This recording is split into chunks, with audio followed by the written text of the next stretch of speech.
If every day feels like a barrage of bad news, keeping you up at night, chaos dominating headlines, getting some rest can be an act of resistance, and our sponsor Beam can help. Their Dream Powder is a delicious hot cocoa mix with melatonin, proven to help you fall asleep faster and stay asleep longer without the side effects. The melatonin in Dream helps me sleep through the night, no more tossing and turning. You wake up feeling refreshed rather than groggy. Go to shopbeam.com/David and use code David for 40% off. The link is in the description. I want to talk to you today about normalization, hypernormalization, getting used to all of this. You know, there is a point in every kind of slow motion collapse where people adapt. People stop reacting. Outrage at what's going on around us starts to wear off, and the shock fades. And things that were once unthinkable kind of become normal. And then we get back on TikTok, or we go bowling, or we do whatever it is that we do. Presidential frontrunner says he wants to root out the vermin, and it doesn't affect his campaign, and he becomes president. A top aide to the president says, we are looking at suspending habeas corpus and doing away with due process. A sitting mayor is arrested for protesting at an ICE facility. Trump gets a free private jet. And everybody just kind of goes, oh, that's crazy. And then you keep scrolling and you shrug, and that's the way it is. And it's really important every once in a while to be reminded that this is not supposed to feel normal. But that's the strategy. Wear you down until you stop blinking. And this is what I've referred to and others have referred to before as hypernormalization. This is when the body and the mind enter a state where the system around us is so obviously broken and so absurd and dysfunctional that people know it, but you keep going anyway because nothing makes sense and everything sort of keeps functioning and an absurd new baseline is established. I struggle with this. Maybe even more than you, because I'm steeped in this stuff every day. I read it, I report about it, I talk about it for a living. And sometimes even I start to feel like, I guess this is just the way things kind of are now. And that's the danger. And I recognize it in myself. And I know from what I've heard from some of you, you recognize it in yourselves as well. And the minute you accept that this is just the way things are and they're going to be, we've lost. They don't need a coup. They don't need a civil war, although we'll talk about civil war in a little bit. They just need your resignation. They need you to shrug and say, it's crazy, but it's not immediately my problem. And this is the end game of authoritarianism. It's not mass support and the country going, we love authoritarianism. We love no due process. It's not necessarily a violent takeover. It's widespread indifference and just enough of it for people to tune out and make space for everything to continue. So you are not supposed to get used to it, but they want you to be. So how do we fight it?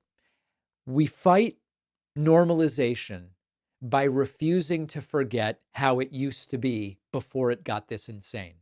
We repeat the truth even when it's repetitive. When Trump says for the 100th time, we were losing $1 trillion in trade to China, we go, no, we were giving them $1 trillion and they were giving us $1 trillion worth of stuff. You bring up the past, even when we're told you've got to move on. You connect the dots, even when the dots are exhausting, between ignoring courts and suspending habeas corpus and mass deportations and no due process. We connect it and we tell the whole story. And the goal really is to not allow the propaganda to go unchallenged. We speak plainly and not in euphemisms, and we reject well, both sides do. When only one side is dismantling democracy, we stop pretending that it's a both sides thing. And then finally, and this one's harder, we make people feel the insanity again. Not just think, oh yeah, this is bad. This didn't used to be this way. People have to feel the appropriate emotions. And so if outrage and fear and urgency are appropriate, then we need people to feel that. Because the whole end game here is numbness. It's about making the absurd feel boring. So you get back to whatever. Pickleball, right? Pickleball is great, by the way. It's about overwhelming you until your instinct is, I've got to disengage. So let's stay engaged. Let's stay human. You can't stop every abuse of power, and we're not, but we have to refuse to go numb to it. And that is where we get this robust opposition. And there are many good reasons to mount it now, and I want to talk about one of them next. They are now looking at prosecuting Democrats just for kicks. Tom Homan went on Fox News and casually said he is in conversations about turning Trump's own former lawyer, Alina Habba, who's now acting U.S. attorney, into a weapon against Democrats. A weapon against Democrats. Take a look at this. We will ask the Attorney General to prosecute you. You can't cross that line. Have you talked to AG Pam Bondi about this, Tom?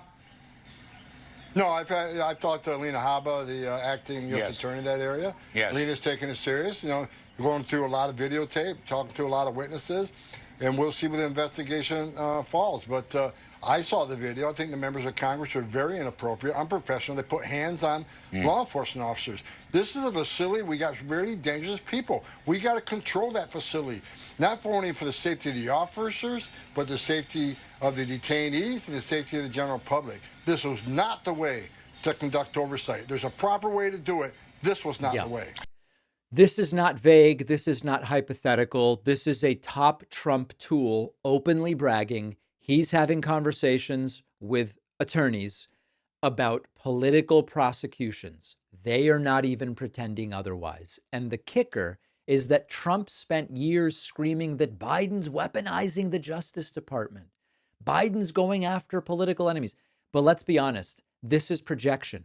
Trump isn't mad that the DOJ is politicized. He was mad that under Biden, it wasn't under his control.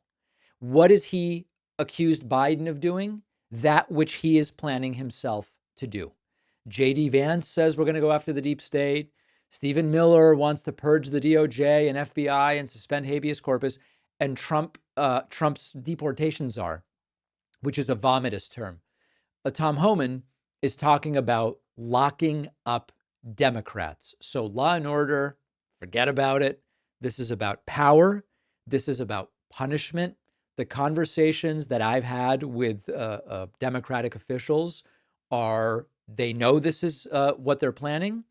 And the question is, what sort of infrastructure, defense infrastructure, can you build to be prepared? Because they are making it clear this is what they want to do. All right, let's talk about civil war. Not the Civil War, but let's talk about civil war.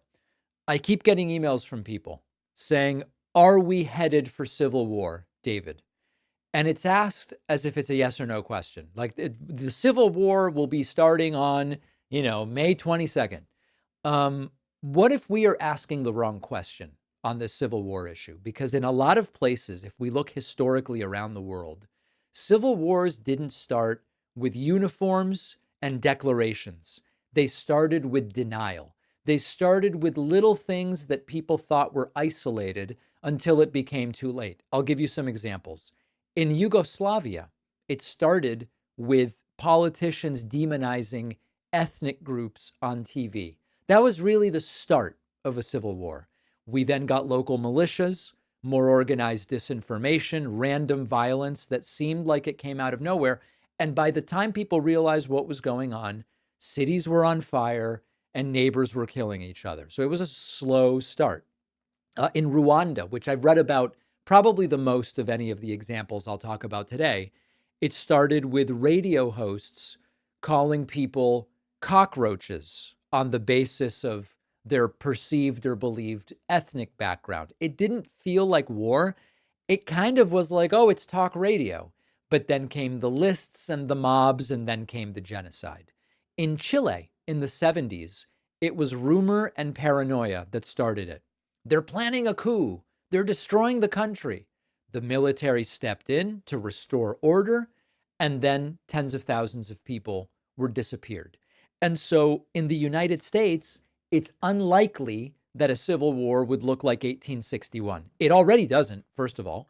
It looks like death threats to school boards and judges being stalked, election workers fleeing their jobs, and federal workers being laid off, and state legislatures threatening cities with policies that they don't like, presidents talking about suspending the Constitution, habeas corpus, etc. So this wouldn't be a hot war. We would be talking about a soft or cold civil war. Probably no marching bands, although Trump's birthday parade, is promising a lot. Maybe there will be marching bands there. No formal battlefield. It would be chaos and political violence and institutional collapse, one headline at a time. This goes back to the story we started with about how this is not supposed to feel normal. And unfortunately, this civil war may feel very normal. One side replacing school boards and banning books and rewriting laws to stay in power, and the other side saying, don't overreact. But a lot of times that's how it starts. It starts soft. And by the time people admit that it's happening, it's already here. So we have to, obviously, on the one hand, hope it's temporary, believe the fever will break and that reason will return. But look at everything we went through in the last 10 years, and Trump's back in power. So this is why I started the show talking about hyper-normalization. When things get so absurd and surreal that it all starts to feel normal, that's how people stop resisting, and that's how democracies die without a single shot fired. I'm steeped in this stuff every day, but I'm feeling the authoritarian slide. And I'm also feeling and sensitive to the temptation to tune it out. So the important thing here is, if people really do stop paying attention, then not only might we not notice the start of the soft civil war, it might be lost before we even realize that it's going on. Those are my thoughts on the Civil War thing. I don't expect declarations of war. I don't even necessarily think that such a civil war would be violent in the streets the way many people are thinking. But that doesn't mean that it wouldn't be taking place. All right, apropos of nothing, a Republican congressman was asked, why is Trump so orange, by a high school kid? This is not serious politics. This is, call it maybe a moment of zen or something like that. A group of high school students went to D.C., visited the Capitol, and Republican Congressman Brian Jack, who's a former Trump White House aide, got the question of the day from a kid. Why is Trump so orange? And Congressman Jack's response, I don't really know anything about that. Take a listen to this. Go ahead. Yeah, please. Say it again. That's, you know what? It's your perspective. They asked, why is President Trump so orange? Go ahead. Well, that's your perspective. I don't really know anything about that. It's not a policy question. Okay, this is teenage trolling, but it worked perfectly. The second Trump world gets asked anything off script, even something as unserious as, why does the president look like a Cheeto? They don't know what to say. And so it is symbolic. But what I was thinking about was, you can lie about the economy. You can go, well, no, the tariffs are actually good. And even though you can't see it in any numbers, it's going to be good once we figure. Okay. You can lie about elections and go, well, we had 63 court cases and I don't care that okay. You can't lie your way out of it being painfully obvious that Trump is a very strange orange color, and he's making himself that color on purpose. It's right there in broad daylight in every mugshot, and they don't know what to say when they are asked about it. So good for that kid. Listen, could have asked about tariffs, would have gotten some bullshit answer from the Republican congressman. Instead, he was asked, why is Trump so orange? And he didn't have an answer. We've got a great show for you today. Stay with us. We'll take a super quick break and be right back. Do you ever have one of those nights where you just are really struggling to fall asleep? You're lying there, mind is racing. Next time, give Beam Dream Powder a try. It's quite simply delicious hot cocoa with melatonin. Melatonin is scientifically proven to help you fall asleep faster, stay asleep longer, without the side effects you can get with antihistamines or prescription drugs, including next-day grogginess. Countless people's nights have been changed for the better after discovering that melatonin comes in this calming, tasty hot chocolate with 0 grams of sugar, only 15 calories. My favorite Beam Dream flavor is cinnamon cocoa, but it comes in sea salt caramel or caramel. That's a whole other conversation. Brownie batter, vanilla chai, and others. Beam Dream is easy to add to your nighttime routine. Mix it into your hot water or milk, froth, and enjoy before bed. Go to shopbeam.com/David and use code David for 40% off. The link is in the description. The David Pakman Show remains an audience-funded program. The primary funding source for this show are viewers and listeners like you, people who listen to the podcast and like it well enough, people who watch clips on TikTok or YouTube and say, this isn't bad, this is worth supporting.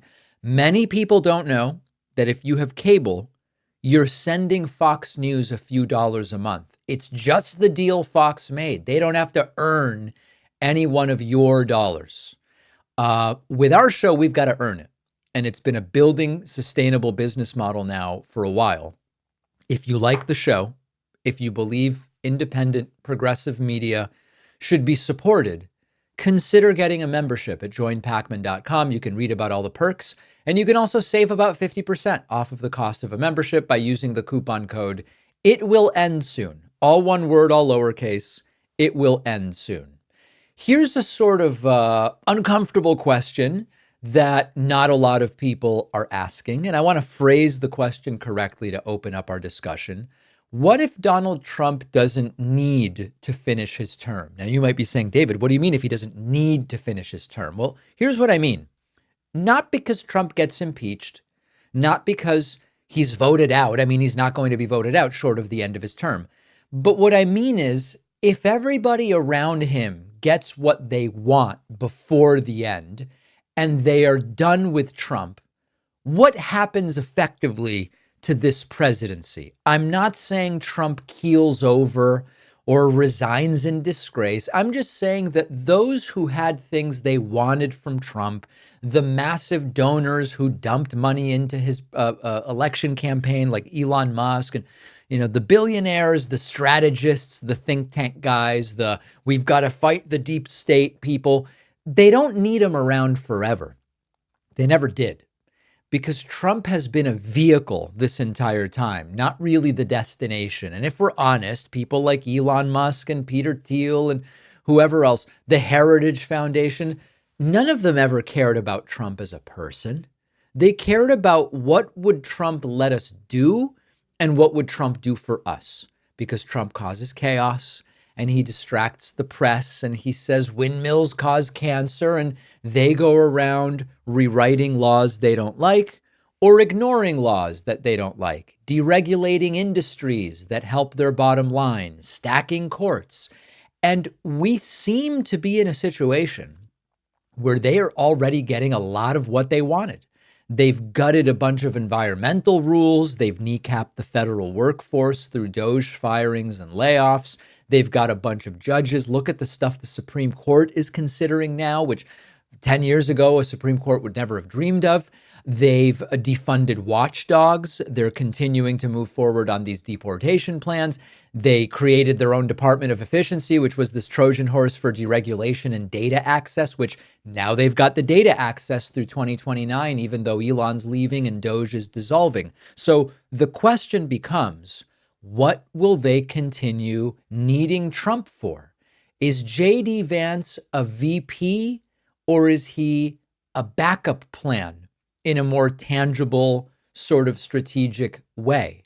Because when we look at Vance functioning as MAGA with a working memory, he'll sign the same orders, he'll enforce the same policies, he'll carry out the same cruelty without, I guess, the rants and the indictments and the social media meltdowns.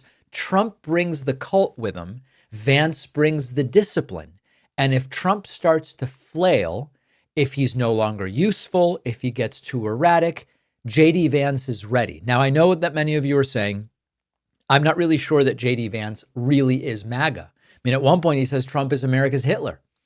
He said he disagreed with Trump. He was an anti-Trump Republican, right? But the point is, how is he functioning right now? and he has been fully sucked in to the MAGA universe. So this is about a transition, which may not necessarily be visible to the public, although it might be, which is that this was never about Trump. And once they get everything they need, it's not 2016, it's not 2020. Trumpism isn't a person anymore. It's a system. And the movement really doesn't need Trump to govern anymore. They needed him to break the doors open, and he did it. And so where we find ourselves today is with the real power players operating behind the scenes. They've got their loyalists, they've rewritten their rules, they've drained federal agencies of people who can push back. And the second that Trump truly becomes inconvenient, this is not 2019 where he's probably running for re-election. The party, the system rather, can run without Donald Trump. The real danger is that he doesn't have to be there for this thing to keep moving. And that should actually terrify us, because there's two ways to interpret this.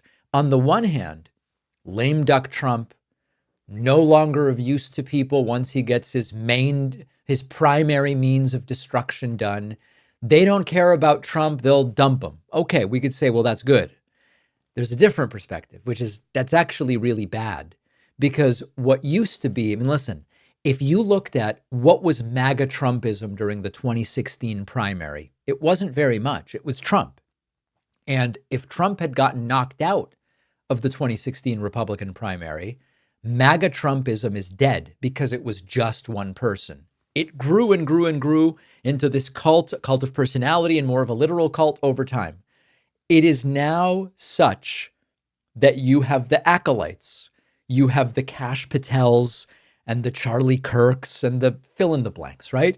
And so in a sense, the fact that they don't really care that much about Trump, the insiders, should be terrifying, because it means that MAGA Trumpism has become a system that is bigger than the man. It's a machine at this point.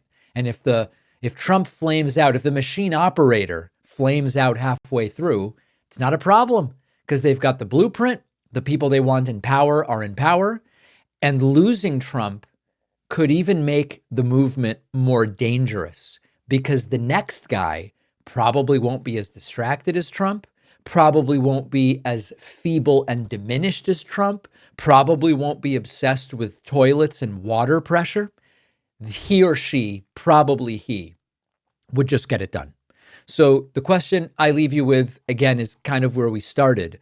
What if they don't really need Trump for the full term? Let me know what you think. Secretary of Health and Human Services, Robert F. Kennedy Jr., stood next to Donald Trump this week and casually goes, Trump took $100 million from Big Pharma. What? And Trump nods in agreement. Yes, I did. I took $100 million from Big Pharma. This came as a surprise to a lot of people. Did Trump know what he was nodding along with?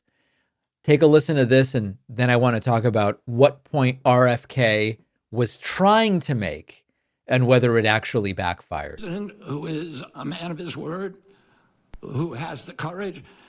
President Trump was taking money from the pharmaceutical industry too. I think they gave you $100 million. But Trump nods and he goes, that's right. The pharmaceutical industry gave you $100 million. That's right, says Trump. So let's start with the facts, and then we're going to build this out because there's a lot here. Trump admits the pharmaceutical industry gave him $100 million. And the takeaway that RFK wants us to have is, despite getting the $100 million, Trump can't be bought. He thinks it's a flex, but it's not really the flex that Bobby Kennedy Jr. thinks it is. If you are saying that a corrupt industry gave the president $100 million, and the only defense is, but Trump didn't do what they wanted him to do, it's still bribery. And what I mean by that is, we've talked about this so many times. We talked about it with the Ukraine stuff. We need you to say you're opening an investigation into the Biden family. This was back in the first term.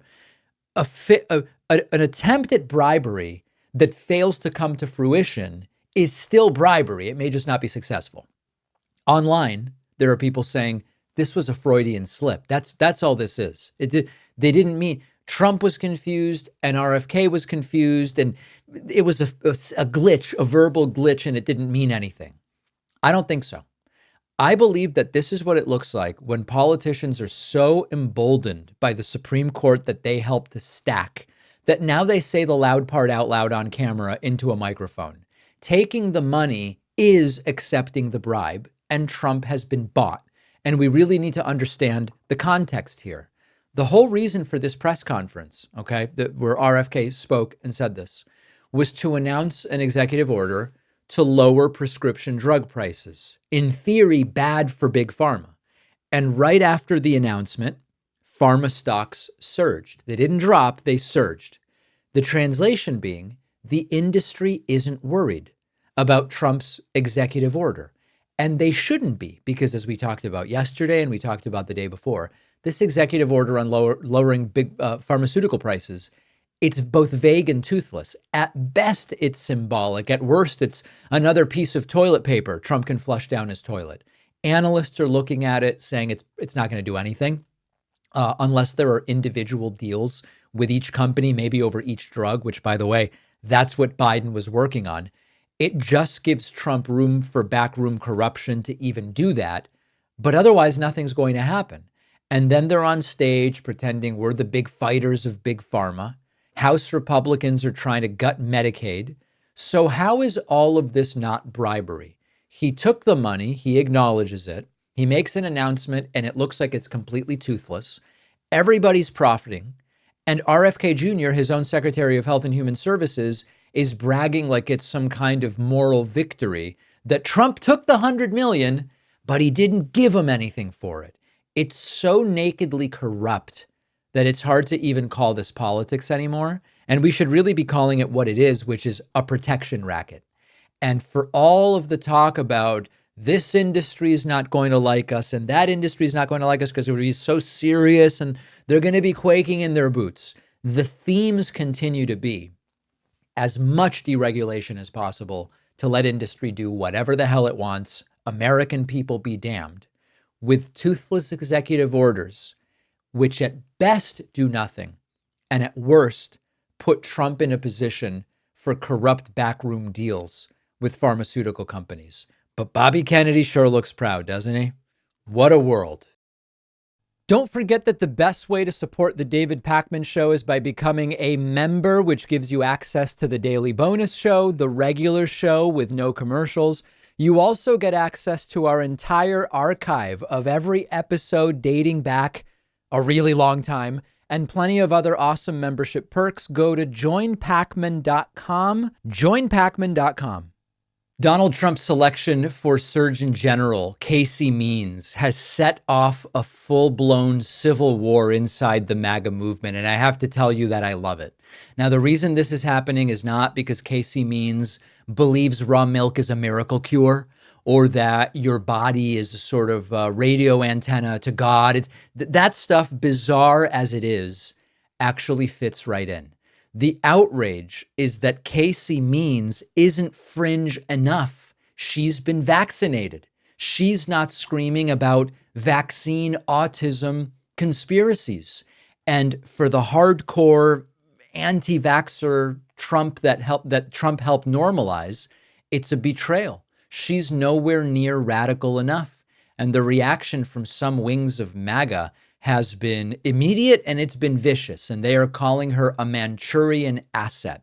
It's wild when you get a conspiracy theorist nominated for a role, and then conflicting conspiracy theorists come out of the woodwork and go, no, she's terrible for all these reasons. Some are accusing Robert F. Kennedy Jr. of secretly working for Big Pharma, saying Trump was duped by the deep state and got tricked by RFK, working for Big Pharma to bring in Casey Means. And it's not like this is a political disagreement. It's sort of like a gang warfare among people who no longer know what's real. They only know who's on my team. What are the things I'm supposed to say to virtue signal which team I'm on? And this is what happens when the machinery of truth collapses. In my book, I talk about not the disagreement over what the facts are, but the incomprehension around what sort of statement even qualifies as a statement of fact. And we have a machinery of truth that is completely collapsed. You look at social media, for-profit news, unregulated influencer grifts, and they have trained people, some of them have trained people, to distrust anything communal. Science consensus, journalism, public institutions, we've got to distrust all of it. And instead, they elevate gossip that gets passed around their peer groups, Facebook groups, and the like. We've gone, unfortunately, from being a country that used to argue about policy to one that has adults yelling taunts about vitamins on TikTok. And our national epistemology of sorts has been completely shattered and destroyed. Why look at an FDA label when you've got a podcast guest telling you, I've got a longevity elixir with turmeric and cordyceps spores and a coupon code? And this is not only a MAGA problem, it's a systemic failure, because for decades, the FDA and the DOJ have kind of let the whole supplement industry run wild in a legal gray area, which we've talked about before. You've got real drug makers strictly regulated about what they can say on labels and how manufacture happens. And then separately, you've got this entire sort of gray area space lacking regulation, without oversight, without consequences, without science, just kind of like hashtags and influencer recommendations. And unfortunately, Americans who have been increasingly priced out of a broken healthcare system fall for it because they're desperate for, I've got the one strange hack, and they prefer that rather than going bankrupt over a doctor's visit in a country that has this thing called medical bankruptcy, which you don't see almost anywhere else. Now, I think it's also important to consider that when a broken healthcare system makes actual medical care inaccessible or unaffordable, it's natural that the free market would come in and fill the vacuum with snake oil. And because this garbage isn't technically against the law, thanks to these regulatory loopholes that have been carved out by supplement lobbyists, there's really no filter left between this is an evidence-based treatment and this is a delusion. And there's a bunch of different stuff in between. So one problem is people don't even realize that they're being marketed to. It's really not a marketplace of ideas. It's more like a flea market of false hope that's being used to target people who are trying to figure out what to do in this broken healthcare system. So it's become a profitable idiocracy. It's propped up by legal loopholes. It's weaponized by low-grade cyber war and all of it. And it's a sort of tragedy that our enemies didn't even need tanks. They just had to inject chaos. We invited it in and we bought using the promo code. And this is how we end up eating ourselves alive. Now we get back to the Casey Means thing. You know, it's not uncommon in the MAGA space that they become victims of the monster that they created. You feed people lies for a decade, and eventually they demand purer lies.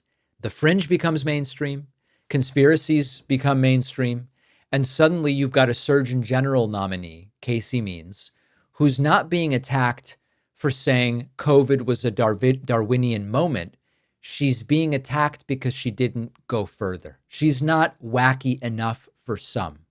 And there used to be kind of like a basic social contract. We could disagree about the solutions, but we're at least arguing about the same problem. That there was a period during which that was the case. That's gone. Because today Americans don't just disagree on politics, they disagree about reality.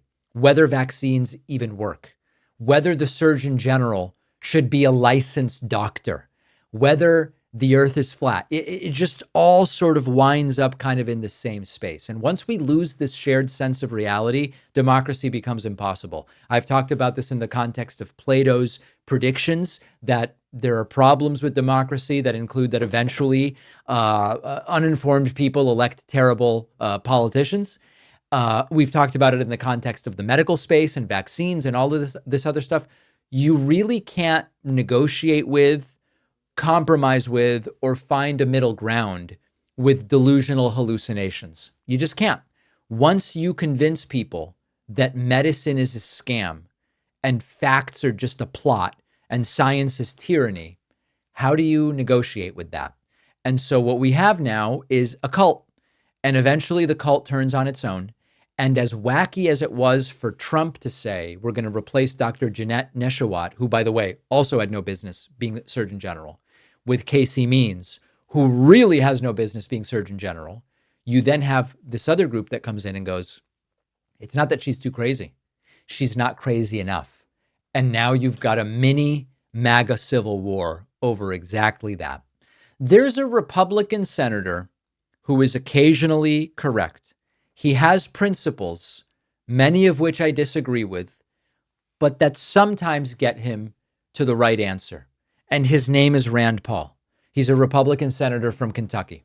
And Rand Paul, after we were told there's a 90-day pause on the Chinese tariffs, Rand Paul went on Fox News and to Jesse Waters' smug, smirking face, he said, you know what? We're still keeping way too high a tariff on Chinese imports, and that will be passed on to American consumers. And of course, on this issue, Rand Paul is completely correct. When he has successes with trade, I've said I will compliment him. If he succeeds in lowering tariffs and lessening the obstacles to trade, I'll be right there. I think it's unknown with China. We started out at 145%, then we went to 80%, now we're at 30%. But that's 30% more than we have on currently. So this will be a 30% rise in any goods who are coming from China, and somebody will pay that. It will be the consumer. If the consumer's happy to pay more when they go to Walmart or more when they go to Target in order to get fairness or to teach China a lesson, then so be it. But the proof is in the pudding. We'll see what happens over the next 6 months to a year. He is exactly right. And thanks to our friend Decoding Fox News for this clip. He is exactly right. As I've said before, we can organize our economy any number of ways. We could say, hey, you know what? It's valuable enough to us to secure our supply chains domestically, to know that we don't have Chinese slave indentured or child labor. And to do that, it's worth paying more for stuff. So we will completely reorganize our economy, which has been organized for 50 years on the idea that we actually prefer the cheap Chinese goods. We're going to change all that around. We'll take 8 to 10 years, bring a bunch of these supply chains back home, pay way more for stuff. We can do that, but we've got to be honest about what we're doing. And this is what's missing. When Trump says tariffs on China will make us strong, and we say, well, they'll just make us pay more for stuff. Bringing manufacturing back home, it will make us significantly less reliant on Chinese supply chains. That's great. I mean, I'm not going to say that's a bad thing. I think that's a good thing. But things are going to cost way more. And by the time that those manufacturing capacities are built domestically, 6, 8, 10 years from now, things are going to cost way more. As Rand Paul says, if we want that because we say it's worth it, it'll feel better to know there's no child labor from China going into my tchotchkes. It'll feel better to know that no matter what winds change politically in China, it doesn't matter because we're manufacturing domestically. I'm with you, but it's going to cost way more. And we have to be honest with the American people about that rather than just say it's all upside. No, things will cost way more. Another example of Rand Paul just being honest. This is basic stuff. Rand Paul, as a Republican, says Trump shouldn't accept the plane from Qatar. He just shouldn't do it. They have a history of human rights abuses. Take a listen. So should we be putting out our gimmies, Senator? Well, it's a little bit different than a gimme putt. And the Constitution in Article 2 talks about the president can't take emoluments or gifts from foreign leaders. And so there is a provision in the Constitution that says you can't do this. And so the question is, can you do it if it's only for official purposes? If it came to someone in Congress, they can vote and the Ethics Committee can look at it. With his, there will have to be some kind of adjudication. This has never been done, and it's not like a ride on the plane. We're talking about the entire $400 million plane. I think it's not worth the appearance of impropriety. Whether it's improper or not, I don't think it's worth it. The other problem with Qatar is, see, I've spent time trying not to sell weapons to Qatar because they have human rights violations of their people. Many of their people are prevented from participating in the government, and some of the minority religious folks in Qatar are treated poorly. And so I really haven't been a big fan, and I wonder if our ability to judge their human rights record would be clouded by the fact of this large gift. So I wouldn't take it. That's just me. I don't think it's a good idea. If Qatar does give it to him, and he says, hey, Rand, you want to hop on a jet down to Palm Beach? You'll say no? Yeah. I've always wanted to ride on the Emiratis jet, where you have a shower and a bathtub and all that stuff. Me too. And a bar and a dance floor. But I've never been able to fork over the 20 grand, I think, each way. So I probably won't be riding on it. But no, I think it's a mistake. Listen, he's correct. Rand Paul has said some really dumb stuff over the years. Like, remember when he said, any single-payer healthcare system makes the doctors slaves. Painfully stupid. But sometimes his principles point him in the right direction, and Rand Paul is correct. Trump shouldn't accept a $400 million gift from the Qatari government. The Qatari government does have a history of human rights abuses. It's hard to imagine that after taking a $400 million plane from them, Trump is going to be as well positioned to say the things he said about the Qatari civil rights abuses, human rights abuses in 2017. Trump is no longer saying that. Rand Paul on this issue is completely correct. Is the tide starting to turn, with even Republicans increasingly willing to criticize Trump? Rand Paul's been sort of willing to criticize Trump in certain areas for a long time.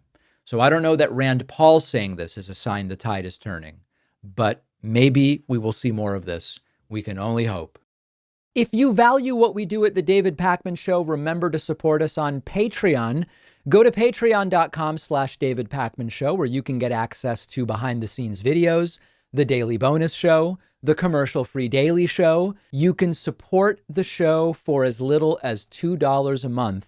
Check it out at patreon.com/David Pakman Show. All right, let's get into Friday feedback for this week. You can always email feedback, thoughts, questions, ideas, criticisms, trolling to info@davidpakman.com, but we'll also feature YouTube comments or Spotify comments, Twitter replies, Reddit posts, and all of it. All right, let's start with Enrique GP, who says, my family genuinely believes that Trump's big tariff strategy and the brief economic pain it inevitably brings will be worth it. How many people be convinced of this tariffs will bring back jobs strategy? And then goes on to explain the details of what his family believes. My thought on approaching this is, if tariffs brought back jobs, we would all have been rolling in cash from the last time that Trump tried this on a more limited scale. What happened last time? We did not get the jobs as a result of tariffs.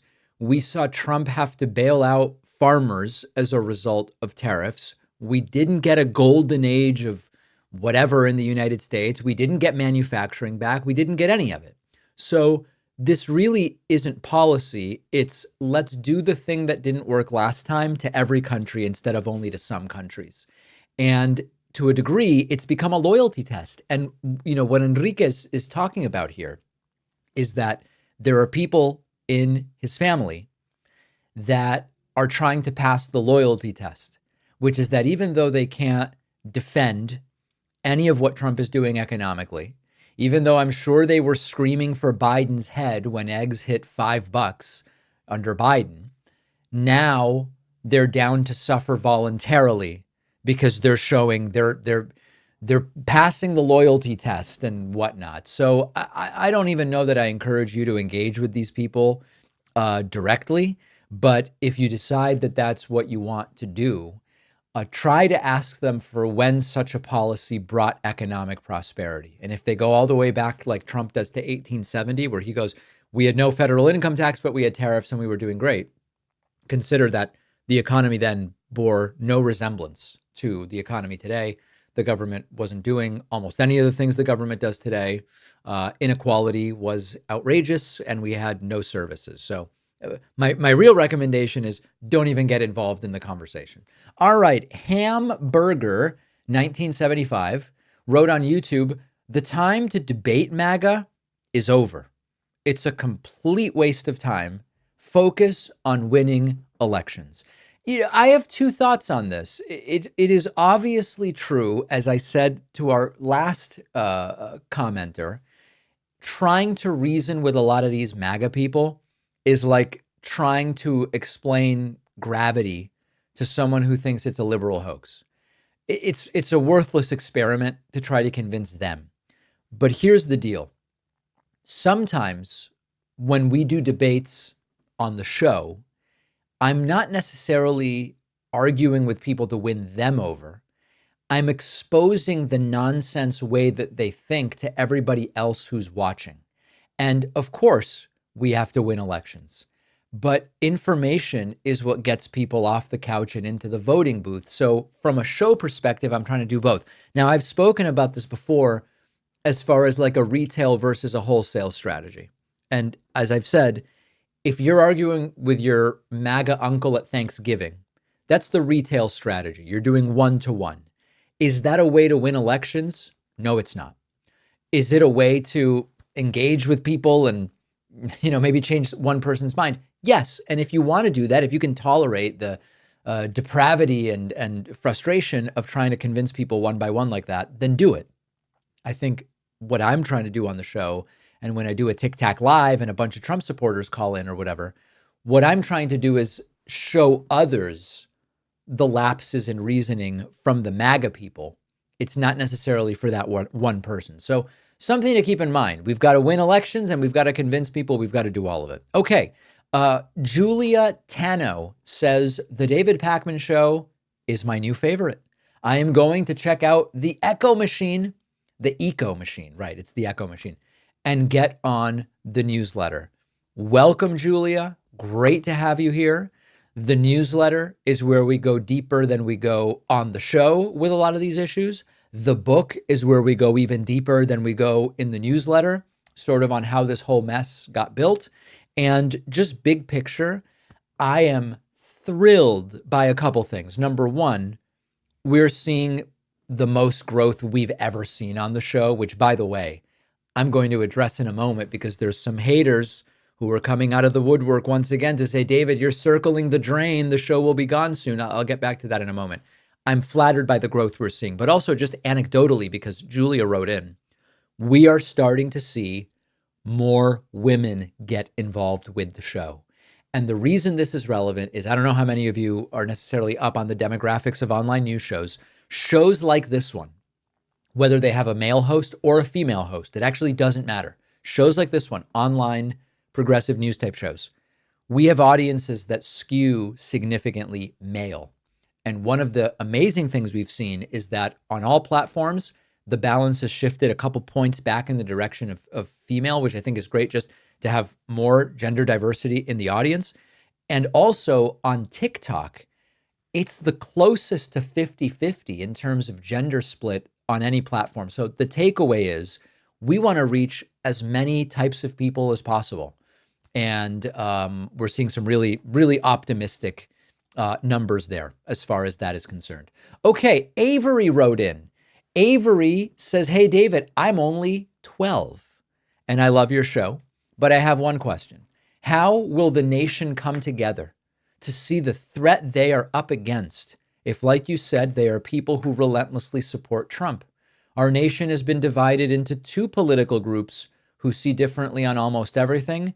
How would you go about solving that problem? Well, first of all, Avery, I love that you're 12 and you're asking questions and following what's going on in the world around you. So you're already more thoughtful than like half of Congress. That's phenomenal.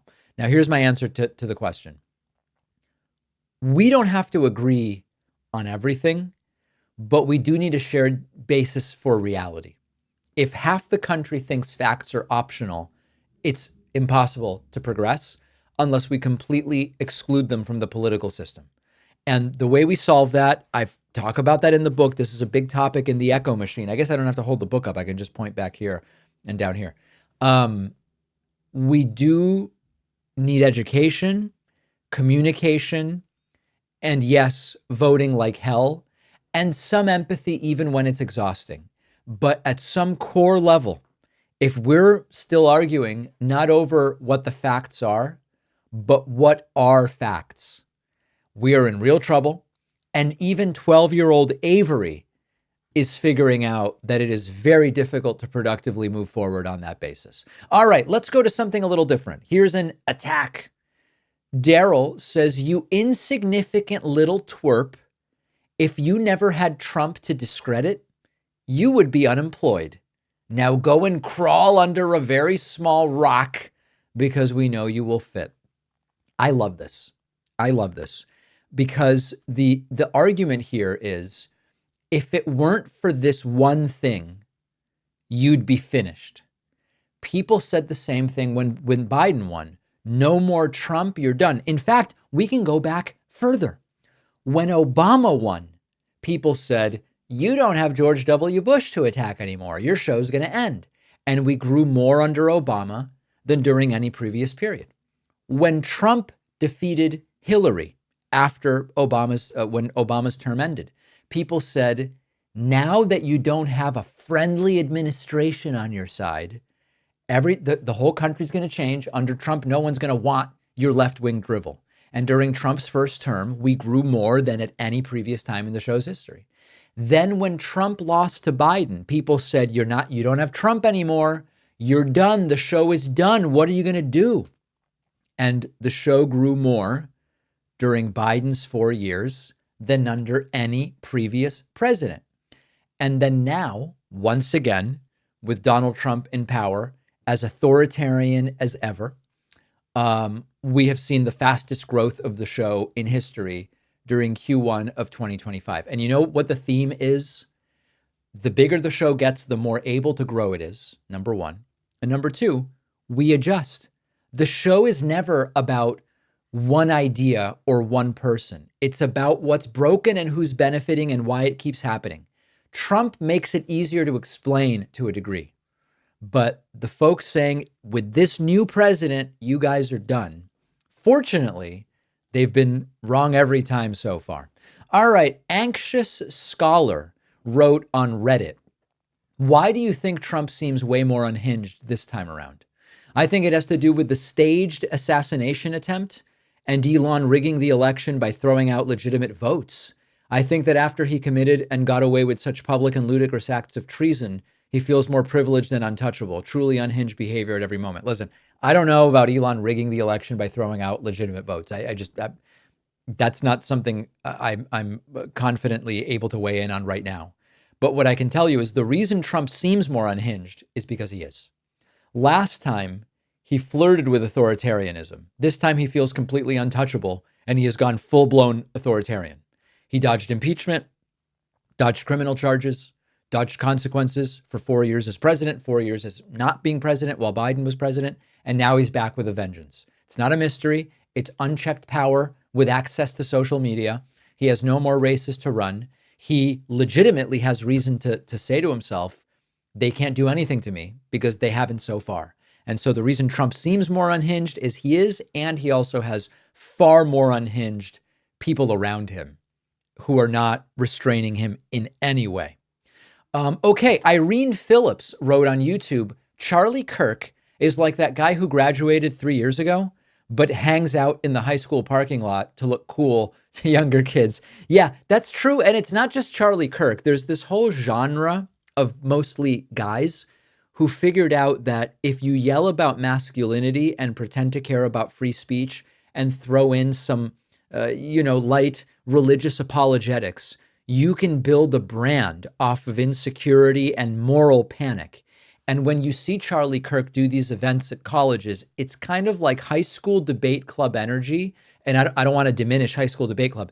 It's high school debate club energy, but without actually sticking to logical statements, and instead having a bunch of funding from rich people come in to help you set up the entire thing. It does not project strength, that's for sure.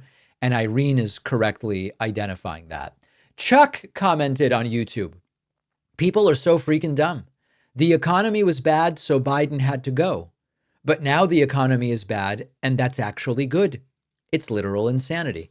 Well, this is the playbook right now. When the economy was bad under Biden, it was because Biden was doing the wrong things. And of course, they couldn't actually find any metrics to say the economy was bad. Now that the economy is bad under Trump, and to be clear, most of the metrics are still okay. It's the forward-looking stuff that's a concern, but we are told there's going to be pain, and now we're told it's good. The economic pain we are now going to suffer is because it's a control. We're setting fire to the economy, but this time it's a controlled burn, is what we are told to believe. I know not many people in my audience believe it, but the double standard and the hypocrisy is stunning. Now, I'll be honest. I think Trump recognizes it because he's also now trying to figure out how to off-ramp this tariff fiasco before it really does start to torpedo the economy. But a very good point, significant double standard. Bad economy under Biden, which we can't identify, is bad. Bad economy under Trump, we're all doing our part. We're all patriotic. It's all going to be great. We've got a great bonus show for you today. Sign up at joinpacman.com. We'll see you then, and I'll be back on Monday. Thanks a lot for watching today's show. I just want to take a second to tell you about today's sponsors. If every day feels like a barrage of bad news, keeping you up at night, chaos, dominating headlines, getting some rest can be an act of resistance, and our sponsor Beam can help. Their Dream Powder is a delicious hot cocoa mix with melatonin, proven to help you fall asleep faster and stay asleep longer without the side effects. The melatonin in Dream helps me sleep through the night. No more tossing and turning. You wake up feeling refreshed rather than groggy.